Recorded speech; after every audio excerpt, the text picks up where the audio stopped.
Assalamualaikum warahmatullahi wabarakatuh.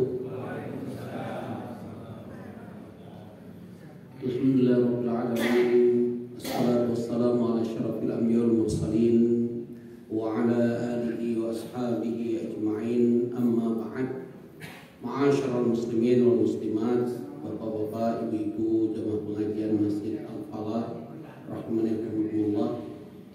Kita masih melanjutkan bahasan sebuah hadis yang sangat kontekstual dengan keadaan kita, karena insya Allah kalau tidak ada halangan tanggal 27 November nanti kita akan melaksanakan pilkada serentak seluruh Indonesia, baik tingkat provinsi, kabupaten, dan kota Madinah. Hadis ini berkaitan dengan baik yang ikut kontestasi pilkada maupun pilgub, maupun tim sesnya, dan kita sebagai konstituennya. Kalau kita memilih pemimpin tidak bisa berdasarkan aturan dan syariat Allah, ancamannya nggak main-main di hadis ini. Wala yanzuru innallaha la yanzuru ilaihi, Allah nggak akan melihat dia. Wala yukallimuhu, Allah tidak akan mengajak dia berbicara dan menyapanya. Walahum azabun alim, dan Allah menyiapkan untuk mereka azab yang sangat pedih. Yang sudah kita bahas kemarin berkaitan dengan seseorang yang diberi kelebihan air dalam sebuah perjalanan, atau dia menemukan mata air untuk dirinya sudah tercukupi, ternyata dia tidak mau berbagi kepada saudaranya yang lain yang sangat membutuhkan. Dan yang kedua, ini menjadi bahasan kita, jadi topik utama kita malam hari ini, yaitu berkaitan kata Rasulullah SAW, ya, hadis dari Abu Hurairah yang sudah kita bahas bulan lalu, cuman nggak selesai karena waktu. Dia mengangkat sebuah pemimpin, warajulun baya'a imamahu la yubayi'u illa di dunia. Dia berbaikat pada seorang pemimpin.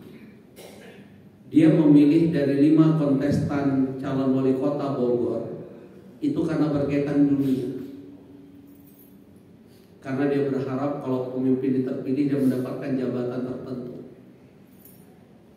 atau mendapatkan kue dari kekuasaan tersebut, atau ada kepentingan terhadap dirinya, kelompoknya, dan apalah. Kalau itu tujuan kita memilih, hati-hati dengan ancaman hadis itu. Jadi murni kita memilih pemimpin karena kapasitasnya.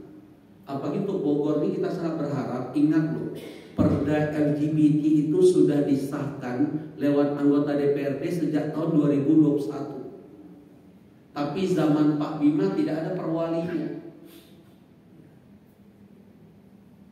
Maka kita berharap, ya, siapapun yang terpilih yang sudah komitmen melakukan perwali itu Pak Atang dengan Dr. Hendra. Kalau Dr. Hendra saya yang punya fakta integritas dengan beliau. Ya, jadi perwali harus tanda tangan. Siap. Yang kedua, saya berharap kalau beliau terpilih, saya berharap Empang itu jadi ikon umat Islam, mengalahkan Surken. Tahu ya Surken ya? Channel Ton ya Pak Haji ya. Masa kita kalah? Dia minoritas. Ini bukan persoalan rasial. Ini persoalan apa? Sebuah proporsional. Bogor ini kan mayoritas umat Islam. Dan kita tidak berharap juga saat Empang jadikan ikon jadi seolah-olah ada istilahnya kuburan keramat, syirik. Saya sering-sering menantang orang, apanya yang keramat? Kenapa kuburan ini disebut keramat? Ada yang bisa bantu saya? Apanya yang keramat? Ada yang mengatakan disebut keramat karena kalau tawasulan berdoa di situ doanya segera dikabulkan Allah. Kalau benar, rame-rame kita ke sana. Pasti banyak hajat-hajat. Pagi di zaman sulit begini hajatnya pasti banyak sekali. Tapi ternyata yang datang juga orang-orang yang apa yang mereka inginkan pasti dikabulkan. Kayaknya syirik. Yang anehnya, setiap pilkada bahkan pilpres tidak sedikit kontestan itu datang ke kuburan keramat, ke guru spiritual, patut nyata-nyata perbuatan syirik. Kalau mereka terpilih menjadi apa? Pada Allah bersumpah di surah Al-Kahfi, surah 18 ayat 59, wa tilkal qura ahlaknahum lamma zalamu wa ja'alna limahliki mau'ida. Itulah satu negeri kami hancurkan, kami binasakan karena penduduknya berbuat zalim. Kezaliman terbesar seorang hamba di hadapan Allah apa? Syirik kan? Inna syirka la dzulmun 'adzim. Makanya Luqmanul Hakim menasihati anaknya yang pertama dan utama, ya bunayya la tusyrik billah inna syirka la dzulmun 'adzim. Wahai anakku, jangan kau persekutukan Allah, karena perbuatan itu adalah kezaliman terbesar di hadapan Allah. Tapi tidak sedikit calon pemimpin negeri ini masih percaya kuburan keramat dan guru spiritual. Bahkan semakin aneh saat Dimas Kanjeng dipercaya oleh Ketua Dewan Pakar ICMI. Titelnya nggak main-main, alumni Amerika, Komlot, PhD, bendaharanya mah suaminya profesor doktor. Semakin aneh negeri ini saat mantan Menteri Agama, masih ingat gak kasus harta karun di Batu Tulis? Masih ingat gak kasus? Yang backup siapa? Bukan hanya Menteri Agama, Presiden saat itu mah. Digali gak Pak? Digali. Saat digali temukan gak? Tidak. Saat tidak ditemukan, apa ucapan Menteri itu? Kita terlambat. Makhluk halus sudah mendahului kita mengambil. Makhluk halus Pak. Yang ngomong itu nggak main-main, profesor doktor, ahli tafsir, Azhari, alumni Al-Azhar, Menteri Agama lah. Karena memang di zaman fitnah, kalau nggak hati-hati kita berburu, bersumber pada ilmu, kekacauan dalam agama dan segala. Maka kita lihat hadis ini. Jadi tujuan orang itu berbaikat pada pemimpin, in aqta'u minha radiyah. Jika pemimpin itu memberi dia apa yang diharapkan, dia mengatakan pemimpin ini hebat. Ini dia pemimpin gue. Tapi lihat kata Rasulullah SAW, wa lam yu'tihi minha sakhita. Tapi kalau dia udah memimpin tersebut, dia tidak mendapatkan apa yang dia inginkan, dia marah. Dia mencaci maki bisa. Maka bisa jadi terbalik, tadinya cinta bisa terbalik. Hati-hati. Hari ini ada istilah money politik, serangan fajar dirubah dengan istilah apa? Siapa yang tahu? Sedekah subuh. Jadi kalau dirubah istilah jadi halal. Saya ingatkan tuh yang terima sedekah subuh. Kalau motifnya kita menerima itu untuk kita memilih seseorang, itu masuk dalam rishwah. Oh ini ada ketua Yayasan Tazkiyah, insyaallah ya. Dan Tazkiyah ada perubahan apa rektorat ya, saya dengar ya, insyaallah semoga Allah beri yang terbaik. Ya, jadi bahaya sekali.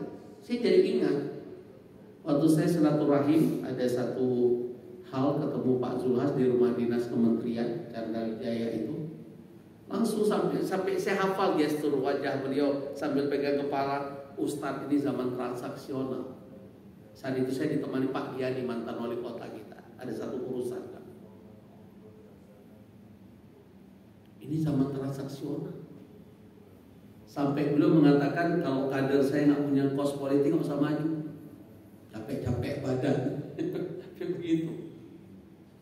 Dan Pak Diadi mengatakan untuk bisa menjadi wali kota Bogor itu perlu kos politik 30 miliar. Pada gaji wali kota kata beliau cuma 7,5 juta. Berarti 5 tahun kira-kira terkumpul berapa? Cukup. Terus kalau orang maju dengan kos politik segitu, kira-kira kerjanya apa Dr. Pir? Kembali modal, bayar utang. Yang kedua pasti nggak mungkin cuma gitu doang. Kan ngeri banget.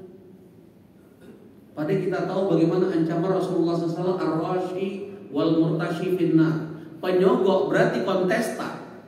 Dan kita yang menerima transaksional itu, apapun istilah mereka, sodako subuh kayak money politik, serangan pajak, kita dengar lagi.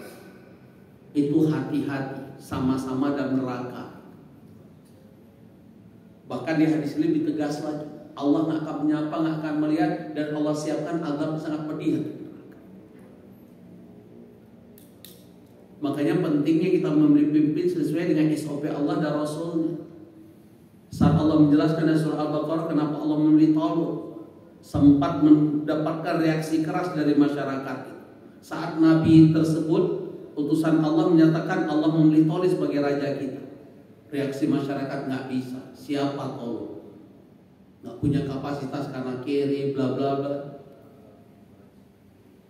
Maka disebutkan oleh Allah memilih Talut karena bastotan fil ilmi wal jisad. Talut itu dibeli pemimpin karena memiliki kapasitas keilmuan dan fisik yang prima. Bahkan Rasulullah SAW menjadi pemimpin dunia dan selalu menjadi pemimpin sampai akhir zaman karena memiliki 4 sifat kepemimpinan: siddiq, jujur, amanah, tabligh, dan fadl. Pilihlah dari 5 kontestan tersebut. Dan ingat, motif kita adalah bukan mencari dunia. Kita ingin keberpihakan kepada pihak yang ingin pro rakyat dan umat, minimal untuk Kota Bogor. Untuk Jabar saya tidak tahu persis. Dan kita tahu semua transaksional. Kenapa si A berpasangan dengan si B? Selalu ada transaksional, ada win-win solution berbentuk nilai. Nah, berikutnya yang ketiga, nanti kita akan jelaskan tentang bukan hanya ini, hadis yang mirip ini.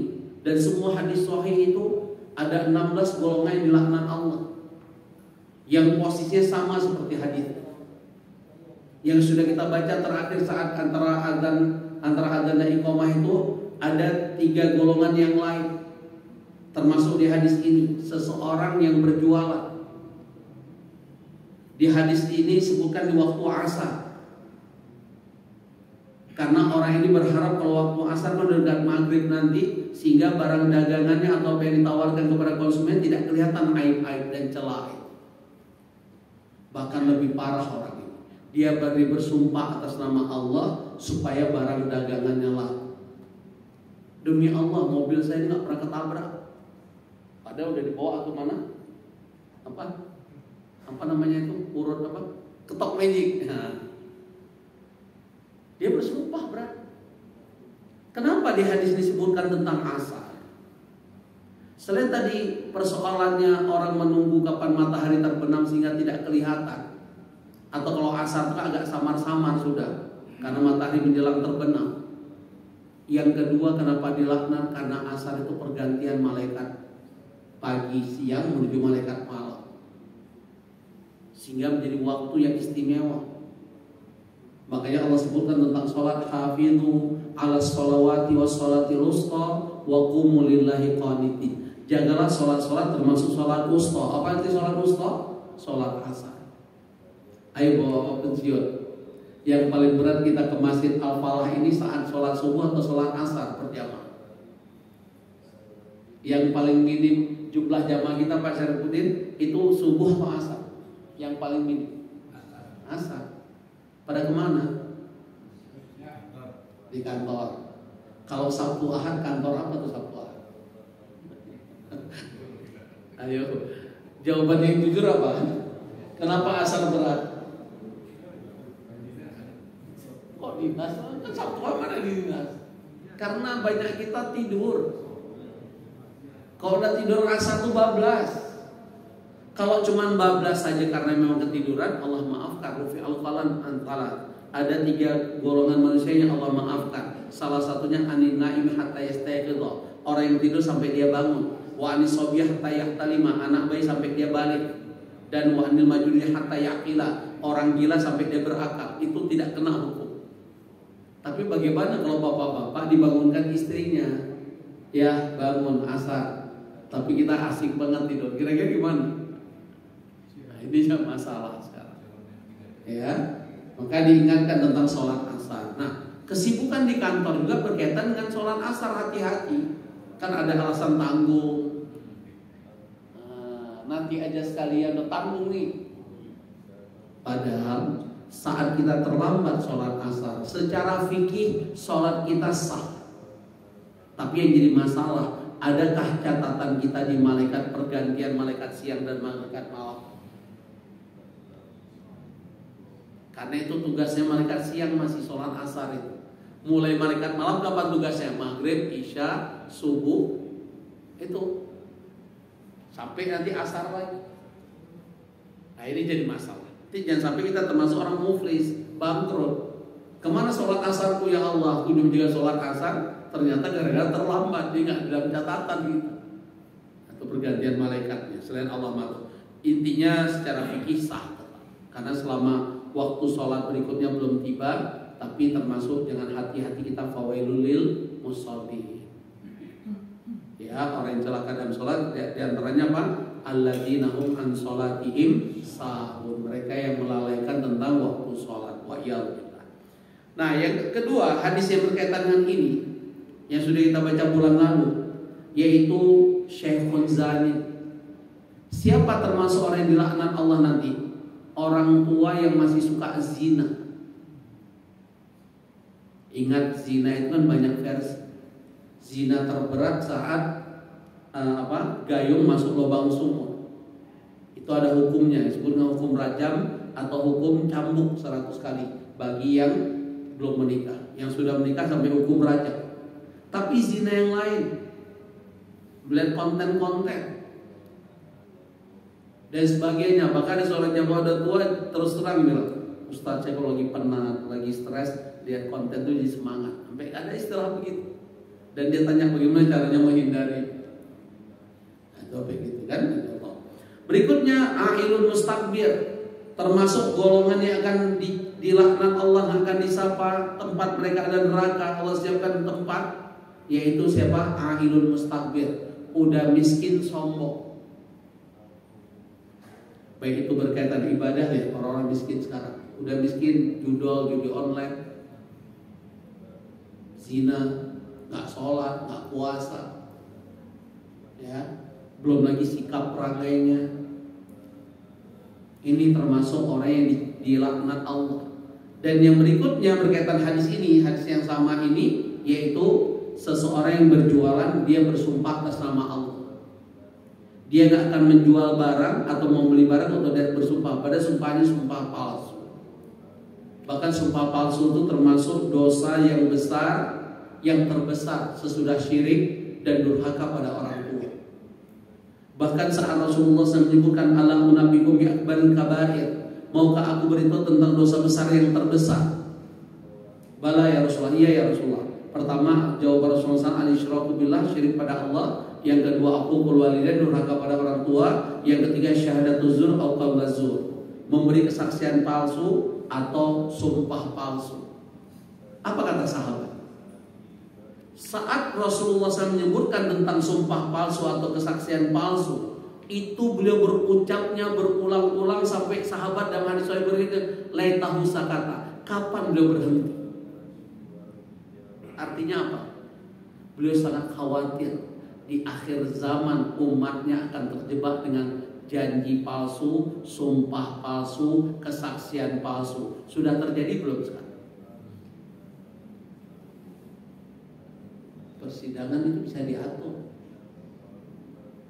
Dan kita baru ketemu kan tentang kasus di Mahkamah Agung itu. Ya, coba bayangkan. Lebih parah lagi jaksa agung tentang jamnya. Wah, ini KW, bukan asli.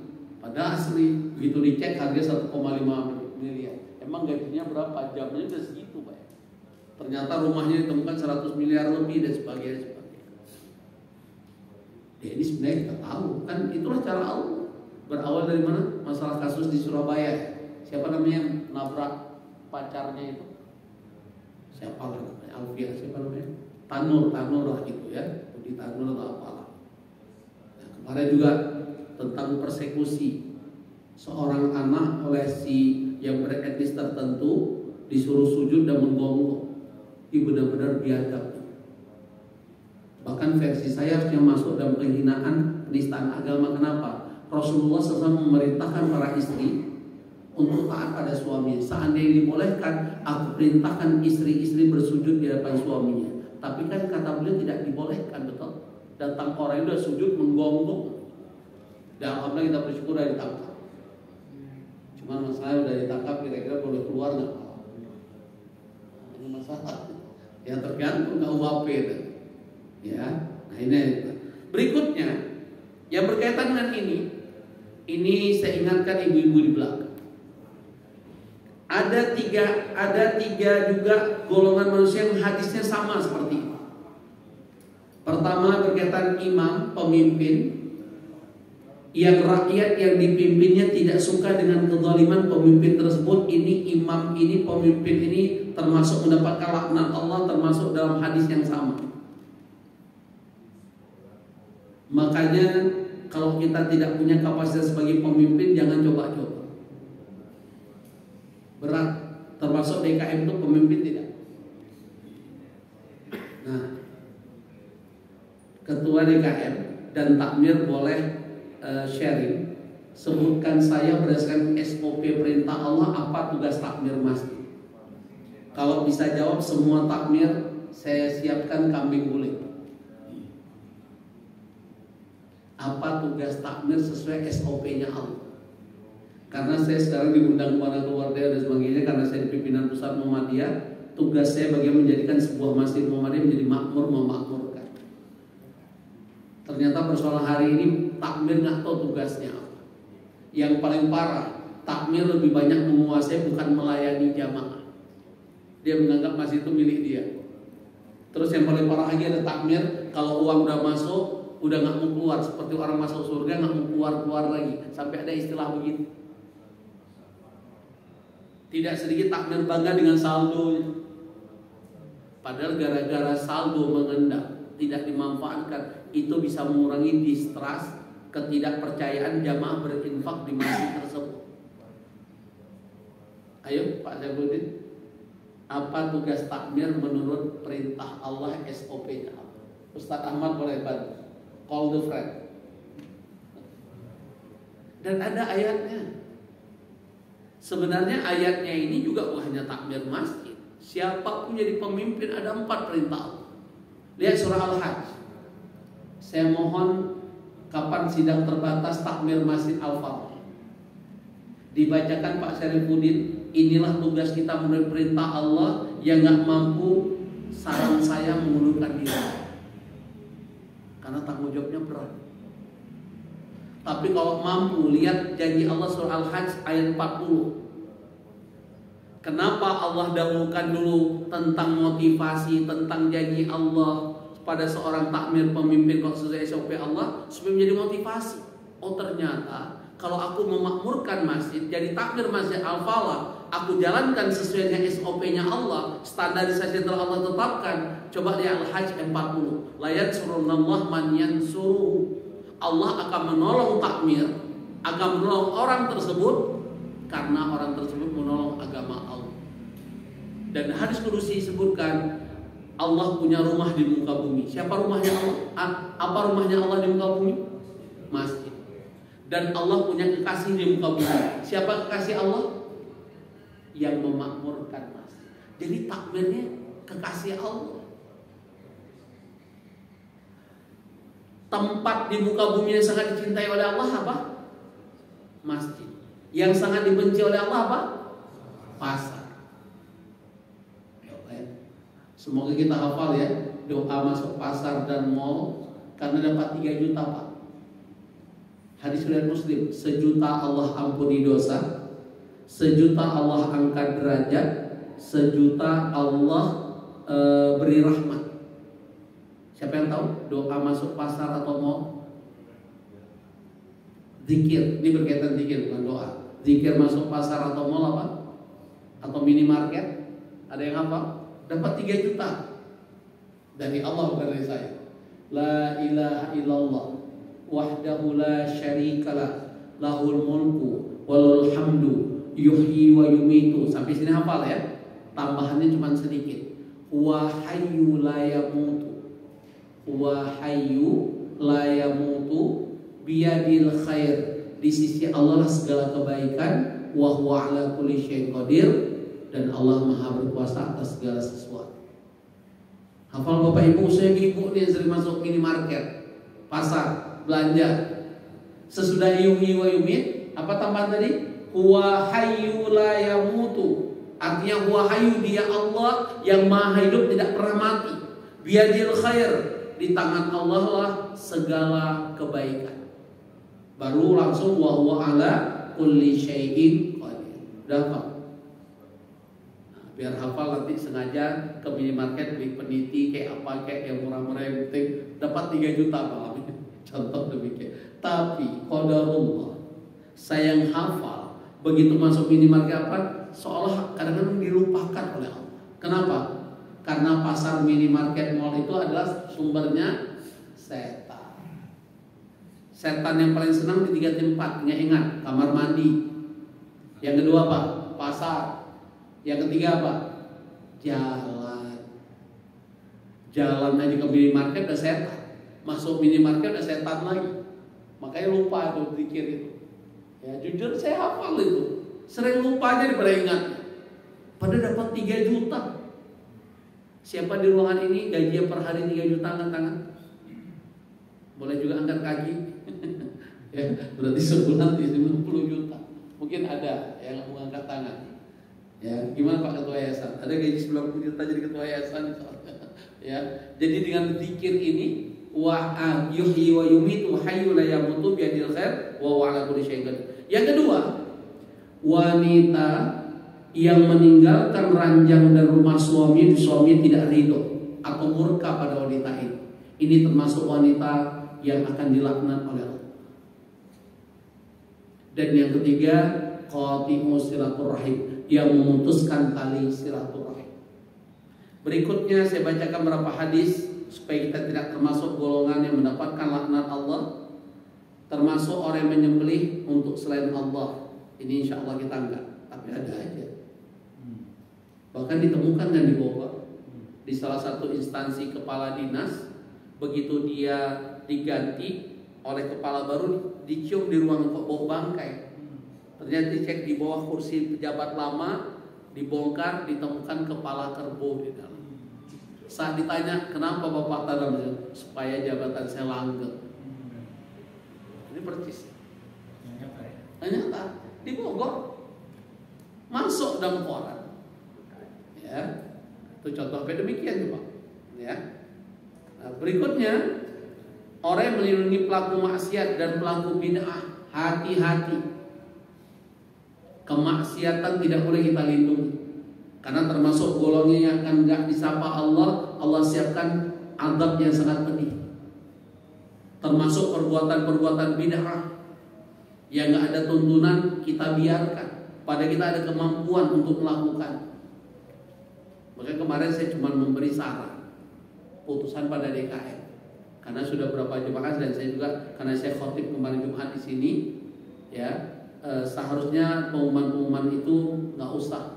Karena banyak orang sedang baca Quran, sedang sholat, sedang zikir, mendingan buat mandi saja. Ingin tahu bahkan nggak usah mandi, udah teknologi canggih sekarang. Itu contoh demikian. Karena ada larangan Rasulullah SAW. Masih ingat hadisnya? Ada orang yang sedang sholat, di sebelahnya yang baca Quran. Perintah Rasul kepada siapa? Yang diperintahkan, diingatkan yang sedang sholat dan sedang baca Quran. Suruh apa itu?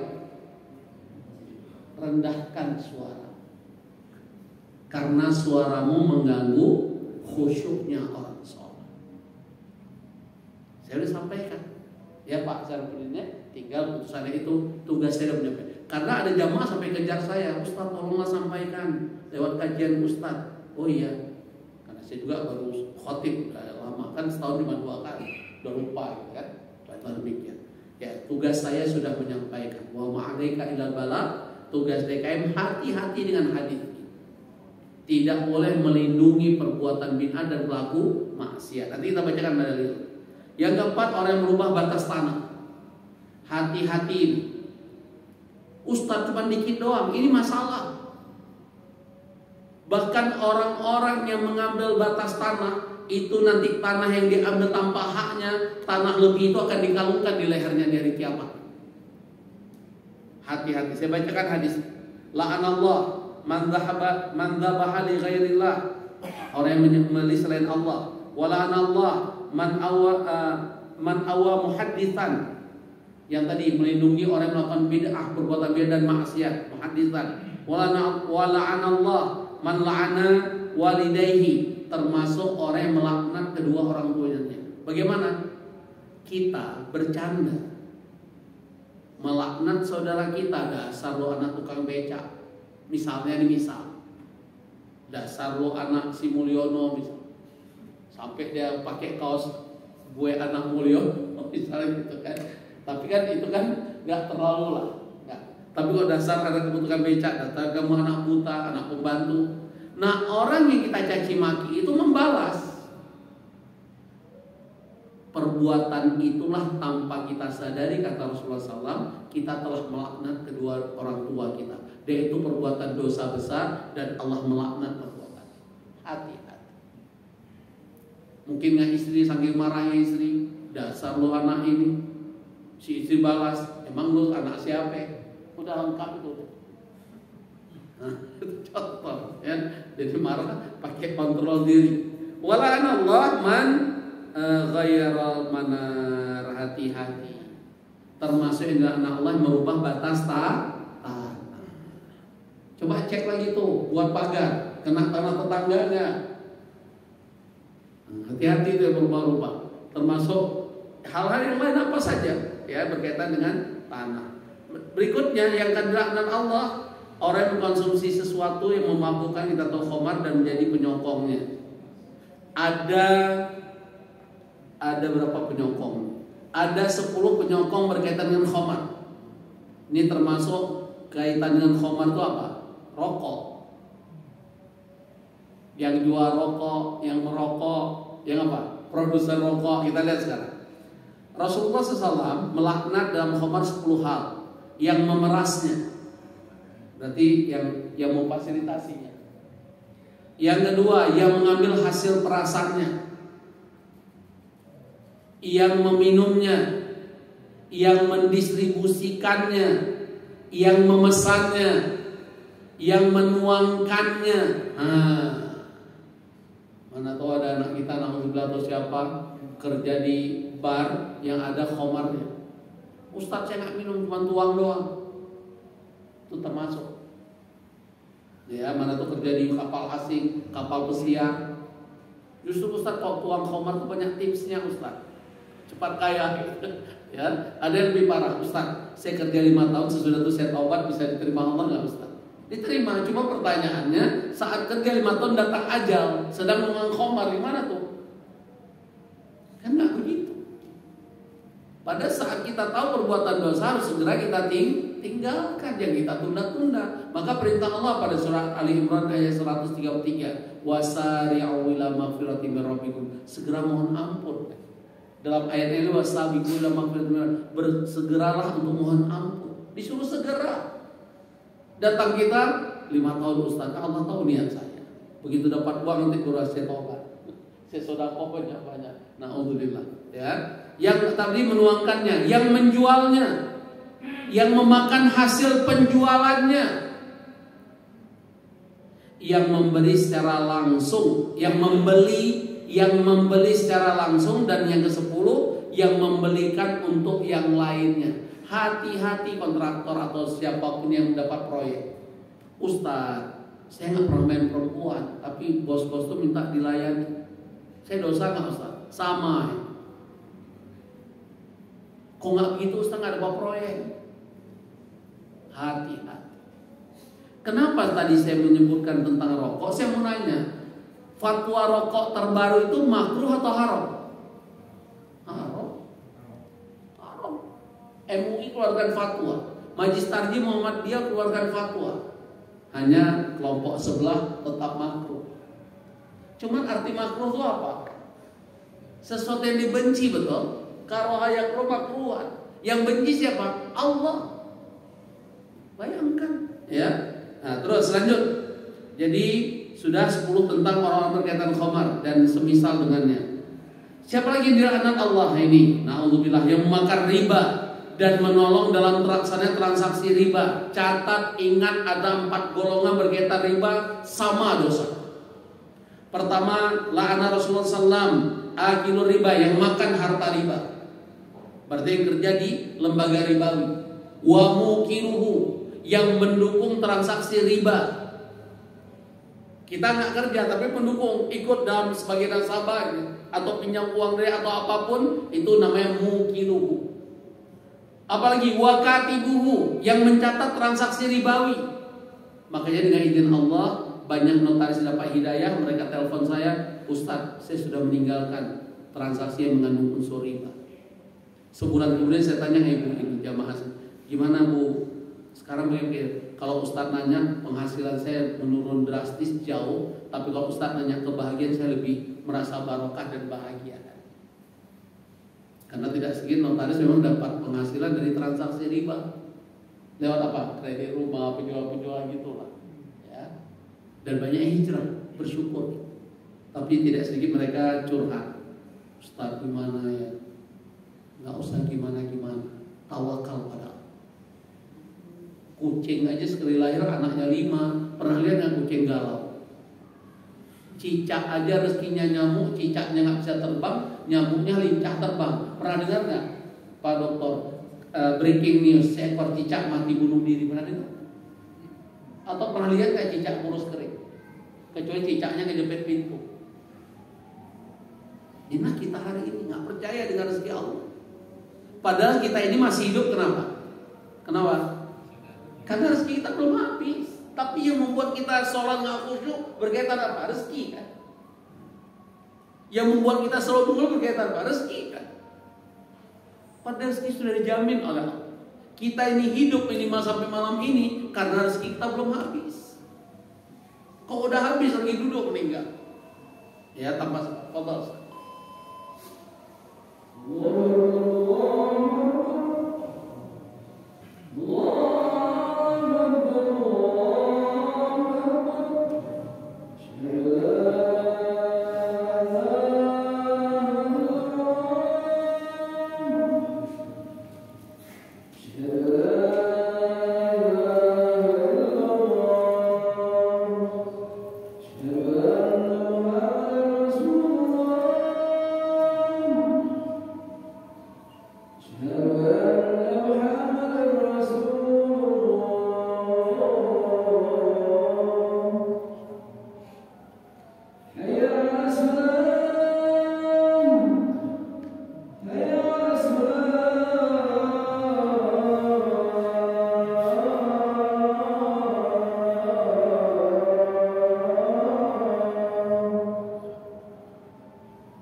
Dan yang terakhir siapa itu apa? Berkaitan riba. Tadi kan akil riba yang makan riba, kerja di lembaga ribawi.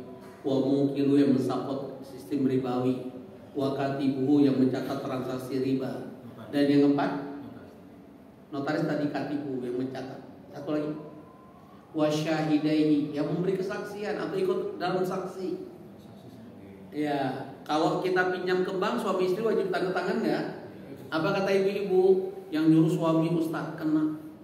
Karena ada kaidah dari Rasulullah SAW, la ta'ata fi mahlukin fi ma'siyatil khaliq. Tidak boleh taat kepada seorang makhluk dan mereka bermaksiat di hadapan Allah. Dilarang. Seorang istri wajib taat pada suami. Tapi kalau suami mengajak dia maksiat pada Allah, istri nggak boleh ikut suami. Seorang wanita wajib berbakti pada orang tuanya. Tapi kalau orang tua ngajak anaknya bermaksiat pada Allah, tidak boleh anak taat pada orang tua. Itu kaidahnya, pegang. Hati-hati. Hiduplah apa adanya. Jangan tekor asal kesohor. Jangan tong kosong nyari bunyinya. Ingat arti riba itu apa? Kullu qardin jarra manfaatu fahuwa riba. Setiap pinjaman ada tambahannya, itulah riba. Termasuk traktir, gara-gara berkaitan pinjaman dia traktir kita, itu riba. Termasuk arisan ada tambahannya, siapa yang dapat arisan wajib traktir kita, itu termasuk riba. Nah, jadi kalau mau ada makan-makannya di luar dari akad, karena arisan tuh hutang tidak? Arisan tuh akadnya hutang bukan? Hutang. Yang dapat baru bayar kan sekali tuh. Berarti dia baru bayar 100.000 kok dapat 1 juta, berarti yang 900 hutang, betul? Nah, makanya tidak ada namanya makan-makan. Kalau makan-makan dari peserta masing-masing bayar juga. Untuk makan-makan 25.000, arisan 100.000 itu boleh. Yang nggak boleh ada kaidah, yang dapat arisan wajib traktir. Itu riba. Kayaknya dapat arisan dia berhutang. Dia dapat arisan dari harta hutang, betul tidak? Kan baru bayar sekali atau 2 kali atau 5 kali, dapatnya lebih dari yang udah setor, itulah hutang sisanya. Dan setiap hutang ada tambahan namanya riba. Kapan kita boleh traktir untuk orang yang menghutangi kita? Selesai pas bayar lunas, makasih ya, saya udah lunasi, sebagai terima kasih saya traktir makan mie Aceh malam. Itu boleh. Itu namanya pembayar hutang budiman. Mie Aceh kok. Mie Aceh toh. Ada yang lebih top lagi, kopi Aceh dan sebagainya. Berikutnya karena waktu, orang yang meratap mayit, hati-hati niyaha. Arti niyaha itu dia meratap, dia nangis, tapi dengan teriak-teriak sambil mengucapkan sesuatu, itu niyaha. Kalau cuma sekedar air mata mengalir, itu kasih sayang. Ini tolong bedakan air mata mengalir dengan kita meratap, nangis sambil keluar kata-kata. Ya, ibu jangan ninggalin ayah. Bagaimana ayah hidup itu meratap. Yang lebih parah seorang istri, ayah jangan ninggalin ibu, apalagi hutang ayah banyak, bingung ibu cara bayar. Ternyata banyak ibu pingsan, bukan cinta suaminya, mikirin bagaimana bayarin hutang suaminya.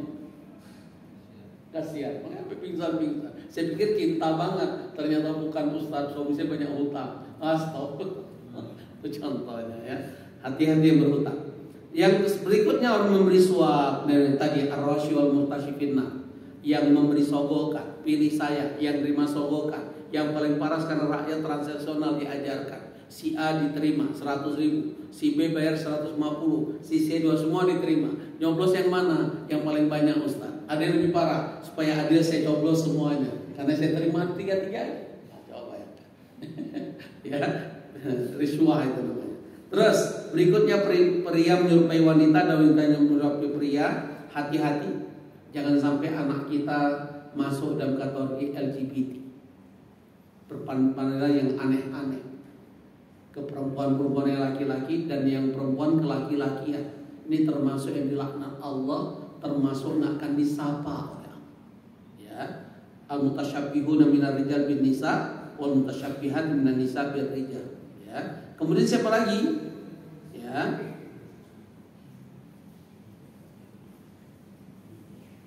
Ini sama. Orang yang menyambung rambut, ibu-ibu, nggak boleh anak wanitanya menyambung rambut. Itu termasuk ancamannya laknat dan azabnya neraka. Ya. Termasuk orang yang bertato. Yang bertato juga. Ya, makanya hati. Sekarang zaman udah gila. Jilbab ada tatonya. Ya. Kalau dia memang sebelumnya memang tidak paham, kemudian dia bertobat dengan jilbab, maka tatonya ada 2 syarat. Kalau dia ada kemampuan, diperintahkan untuk hilangkan. Tapi kalau nggak punya dana dengan nggak ada yang mendanai, Allah maafkan. Yang penting dia bertobat dengan tobat nasuha. Tapi sekarang banyak wanita berjilbab merokok di public area, udah nggak malu-malu lagi kan? Ya, termasuk ya berzina depan orang pada penampilan Islami, jilbab, jadi malu gitu. Bahkan kita MUI sebenarnya sudah menyampaikan ke pemerintah untuk pengadilan. Coba lihat, habis dia bunuh orang pakai peci haji deh. Tadinya nggak pernah pakai jilbab, tiba-tiba persidangan pakai jilbab deh. Masih ingat nggak jaksa yang cantik itu? Begitu persidangan pakai jilbab. Coba ya. Alhamdulillah ya. Terus termasuk orang yang memimpin kaumnya lantas kaum tidak suka pada, sudah saya sebutkan tadi. Istri yang tidak taat pada suami sudah tidak memberi panggilan azan untuk sholat berjamaah. Ternyata ada dalilnya ini. DKM perlu tulis hadis. Yang tidak dengar azan termasuk terlaknat. Ya, saya bacakan hadisnya. La'ana Rasulullah sallallahu salasatun rajulun amma qauman wa hum lahu karihun wa imra'atun batat wa zawjuha 'alaiha sakhitun. Apa wanita tidak suami murka dengan wanita ini. Ani wa rajulun sami'a hayya 'alal falah thumma lam yujib. Orang yang mendengar tentang ucapan azan apalagi sampai hayya 'alal falah, mari meraih kemenangan, dia tidak mendatangi masjid, ini termasuk yang mendapatkan laknat Allah. Yang terakhir, yang ke-15, orang naudzubillah yang mentubihi dari dubur atau disebut dengan apa? Apa? Dari dubur, onal ya. Kalau dari mulut oral, ini onal ya, onal ya. Benar, kira demikian. Ada hadisnya, mal'un man ata imra'atun fi duburiha. Seorang yang terlaknat yang mendatangi istrinya lewat duburnya. Lewat onalnya. Naudzubillah inilah. Dan yang terakhir yang ke-16, orang yang gila dunia dan tidak mau mendalai agama, bahkan tidak menyukainya. Naudzubillah. Ad-dunya mal'unah, mal'ununa fiha ila zikrullah wa ma walahu au aliman au muta'alliman. Dunia ini terlaknat. Semua di dunia terlaknat kecuali 3 golongan. Yang pertama siapa? Mereka yang ingat Allah, berzikir pada Allah dan menjaganya. Yang kedua, mereka orang ahli ilmu. Pentingnya nuntut ilmu nih. Pentingnya ikut kajian-kajian yang ada di Masjid Al-Falah. Ya, bagaimana kita makmurkan Masjid Al-Falah? Tugas pertama yang mengaku orang yang beriman, tugas kedua ternyata DKM. Tadi tolong buka Pak Syarifudin tadi Al-Hajj surah 22 41, ada 4 tugas DKM. Dan apa janji Allah surah Al-Hajj ayat sebelumnya 40 ya. Nah, inilah Bapak Ibu yang bisa sampaikan. Sampai di sinilah hadis yang berkaitan dengan pilkada sebentar lagi. Semoga Allah memberi kita pemimpin yang terbaik menurut Allah dan bisa memakmurkan rakyat masyarakat Bogor, khususnya umat Islam di Kota Bogor. Barakallahu fikum. Ada pertanyaan? Tanam rambut? Menyambung rambut. Sama. Itu contoh. Karena merubah ciptaan Allah. Ya. Ada Pak Sudi? Salam. Perkembangan negara kita mengenai dihalalkannya judi. Ada yang halal judi? Ya, yang membenarkan judi. Oh, membenarkan. Kemudian dan juga pabrik apa namanya ekstasi macam ini. Ya. Apakah itu tidak termasuk pelecehan Al-Quran? Karena di situ itu kan sudah diharapkan. Ya. Tapi ada yang seperti orang melegalkan gitu. Apakah termasuk pelecehan? Demikian terima kasih. Salam. Lihat ancaman Allah. Mereka yang mendustakan ayat Allah, yang meremehkan hukum Allah, yang tidak menjalankan aturan Allah. Lihat ancaman Allah surat Al-A'raf surat 7 ayat 36 dan 40. Walladzina kadzibuna bi ayatina wastakbaru anha. Mereka mendustakan ayat kami dan sombong terhadap ayat kami, ulaika sabunahum fiha khalidun. Mereka kekal di dalam. Mereka penghuni neraka, mereka kekal. Lihat lagi Al-A'raf tadi 40. Orang yang mendustakan ayat Allah, meremehkan bahkan mengolok-olok hukum Allah. La yadkhulunal jannata hatta yaljal jamal fi samil khiyat. Orang-orang ini kata Allah nggak akan mungkin masuk surga sampai onta bisa masuk lubang jarum. Bahkan ada lagi ayat wa may syakir rasul min ba'di ma tabayyana huda wa yattabi' ghayra sabil mu'minin nuwalli ma tawalla wa nusli jahannam wa sa'at masira. Orang-orang yang berani menentang aturan Allah dan Rasulnya, Aku siapkan mereka neraka jahanam, dan itu sebuah tempat kembali. Terus mungkin kita bertanya, kok mereka beroleh Allah kok masih hidup Ustaz? Kok dibiarkan? Itulah namanya istidraj. Kalau orang kafir itulah namanya azab. Ya, makanya Allah ingatkan ada 2 ayat yang di surat yang sama kita dilarang kagum pada seseorang berkaitan dunianya. Karena ternyata kata Allah di balik kesuksesan yang Allah beri itu azab. Betul apa betul? Kalau kita sukses, kita semakin dekat Allah atau semakin jauh dengan Allah?